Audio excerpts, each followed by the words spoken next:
నమశంకరాయ. వీక్షించేటువంటి ప్రేక్షకుల్లో మీ పిల్లల వివాహ ప్రయత్నాలు ఎన్ని చేసినా సఫలం కావట్లేదా?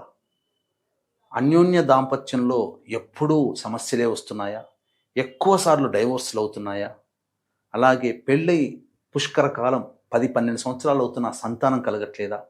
అన్నిటికంటే మించి చదువుకి తగ్గ ఉద్యోగము, అలాగే సంపాదన ఎంత సంపాదించినా నిలవట్లేదా?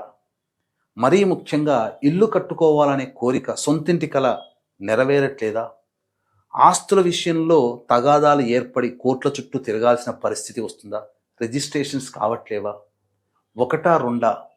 మానవుడు చేసే ప్రతి ప్రయత్నంలో అన్ని ఆటంకాలు, అన్నీ అవుతున్నట్టు అనిపించి దూరం అవ్వడం, దగ్గర దాకా వచ్చి దూరం అవ్వడం, ఇవన్నీ ఉన్నాయి అనంటే మీ యొక్క కుటుంబంలో, కుటుంబ సభ్యుల జాతకాలలో 5 రకాల శాపాలు ఉంటేనే ఇలా జరుగుతాయి. ఈ 5 రకాల శాపాల్ని కలిపి ప్రేత దోషము అని అంటారు. స్త్రీ శాపము, గురు శాపము, దైవ శాపము, సర్పశాపము, పితృశాపము. ఈ ప్రేత శాపము ఏ కుటుంబంలో ఇది ఉంటుందో వాళ్ళ అన్నీ అనుకుంటారు, కానీ ఏది నెరవేర్చుకోలేకపోతారు. జీవితంలో ఎదుగుదల ఉండదు.